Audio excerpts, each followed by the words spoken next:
Hello friends, take अड्डा channel पर आपका स्वागत है। दीक्षा टीपीडी का इस वर्ष का चौथा कोर्स जो कि आज दिनांक 13 जुलाई 2021 से शुरू हो रहा है, जिसको पूर्ण करने की अंतिम तिथि 31 जुलाई है। तो आज इसके मूल्यांकन में हम देखते हैं। इसमें ज़रूरी यह है आपको जानने के लिए कि इस मूल्यांकन में अगर आप 70% से कम अंक प्राप्त करते हैं तो आपको इस कोर्स का सर्टिफिकेट प्राप्त नहीं होगा, और वो भी 3 प्रयास के अंदर। 3 प्रयास में अगर आप 70% अंक प्राप्त नहीं कर सकते हैं तो आपको इसका सर्टिफिकेट नहीं प्राप्त होगा। इसलिए आप सभी सवालों का सही जवाब देने के लिए मेरे इस वीडियो को ज़रूर देखें। धन्यवाद। आइए तो हम पहले प्रश्न की ओर बढ़ते हैं।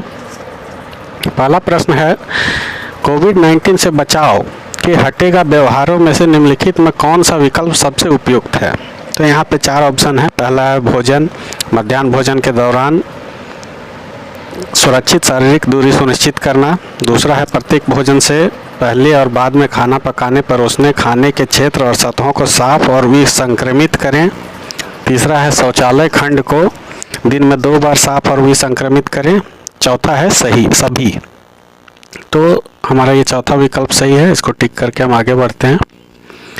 अगला क्वेश्चन है, निम्नलिखित में से किसे कोविड-19 महामारी के दौरान एक प्रमुख उपाय के रूप में स्कूलों में अनिवार्य किया जाना चाहिए?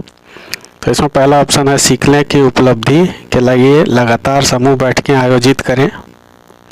दूसरा है भोजन से पहले 40 सेकंड साबुन से 100% हाथ धोना सुनिश्चित करें। तीसरा है हमेशा की तरह नियमित गतिविधि जारी रखें जैसा कि पूर्व कोविड अवधि में था। चौथा है आगंतुकों या अभिभावकों को सुरक्षा और बचाव संबंधी व्यवस्था की निगरानी के लिए स्कूल आने की अनुमति दें। तो इसमें हमारा ये दूसरा विकल्प जो है वो सही है, इसको टिक करके हम आगे बढ़ते हैं। अगला क्वेश्चन है, स्कूलों के फिर से खुलने के दौरान कोविड-19 महामारी को फैलने से रोकने के लिए तत्काल या अन्य प्राथमिकताओं में किस तात्कालिक सुधार को प्राथमिकता दी जा सकती है? तो इसमें पहला ऑप्शन है बेहतर व्यक्तिगत स्वच्छता के लिए नए बाथरूम का निर्माण। छात्र या शिक्षक की सुविधा के लिए स्कूल के सामने अच्छी पहुंच वाले सड़क का निर्माण। कम या बिना स्पर्श वाले किफ़ायती हैंड वॉशिंग स्टेशनों की स्थापना या उन्नयन। नए रसोई के छज्जे सह भंडार कक्ष का निर्माण। तो ये तीसरा विकल्प हमारा सही है, इसको टिक करके हम आगे बढ़ते हैं।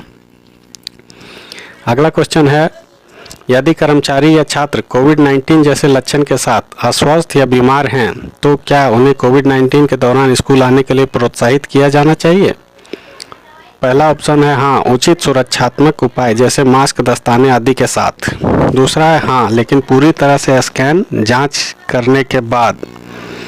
तीसरा नहीं। चौथा हाँ, लेकिन माता पिता की लिखित अनुमति से। तो इसमें हमारा ये तीसरा विकल्प नहीं, ये सही है। हम इस तरह के कर्मचारी या छात्र को स्कूल आने के लिए प्रोत्साहित नहीं करेंगे। अगला क्वेश्चन है, निम्नलिखित में कौन सा उपाय कोविड-19 के दौरान स्कूलों में शौचालय के उपयोग के लिए सावधानी या सावधानियों के संदर्भ में सबसे उपयुक्त है? शौचालय में भीड़ भाड़ से बचें। शौचालय कम होने पर सारणी तैयार करें। स्कूलों में स्वच्छ और विसंक्रमित शौचालय। नंगे पैर शौचालय में प्रवेश न करें। सभी। तो यहाँ पे हमारा सभी विकल्प सही हैं, इसको टिक करके हम आगे बढ़ते हैं। अगला क्वेश्चन है, कोविड-19 के दौरान स्कूल सेटिंग में सफाई कर्मचारियों द्वारा उपयोग किए जाने वाले व्यक्तिगत सुरक्षा उपकरण पीपीई में निम्नलिखित में से क्या शामिल किया जाना चाहिए? हाथ के दस्ताने, face cover, mask, face shield. या हाथ के दस्ताने या फेस कवर, मास्क। हाथ के दस्ताने, face cover, mask, face shield और सुरक्षा चश्मे। हाथ के दस्ताने। तो ये तीसरा विकल्प जो है हमारा वो सही है। इसको टिक करके हम आगे बढ़ते हैं। अगला क्वेश्चन है, कोविड-19 के मद्देनज़र स्कूलों में बार बार छुई जाने वाली सतहों जैसे हैंड रेल, दरवाज़ों के नॉब्स, हैंडल, स्विच, पीने के पानी के कंटेनर की सतह, हैंड वॉशिंग स्टेशन, शौचालय खंड, कुर्सियाँ आदि की सफाई के लिए सिफारिश की गई आवृत्ति फ्रीक्वेंसी क्या है? तो दिन में एक बार, 2 दिन में 1 बार, दूसरा है हफ्ते में 1 बार, रोज, या दिन में 2 बार। तो हम दिन में 2 बार को टिक करके आगे बढ़ते हैं।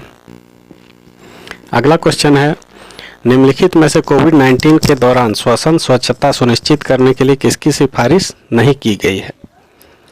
तो खांसते या छींकते समय मुंह और नाक को टिश्यू पेपर नैपकिन से ढकें। अगर टिश्यू या पेपर नैपकिन नहीं है तो अपनी मुड़ी हुई कोहनी पर खांसें या छींकें। इस्तेमाल किए गए टिश्यू या पेपर नैपकिन को कूड़ेदान में फेंक दें। यदि आपके पास टिश्यू या पेपर नैपकिन नहीं है तो अपने हाथों या हथेली में खांसें या छींकें। तो ये हमारा सही विकल्प है। इसको टिक करके हम आगे बढ़ते हैं। कोविड-19 के प्रसार को रोकने के लिए हाथ धोने के लिए निम्नलिखित में से सबसे उपयुक्त सामग्री क्या है? हैंड सैनिटाइजर, राख, साबुन और पानी, कीचड़। तो साबुन और पानी हमारा जो है वो सबसे उपयुक्त सामग्री है। इसको टिक करके हम आगे बढ़ते हैं अगले क्वेश्चन की ओर।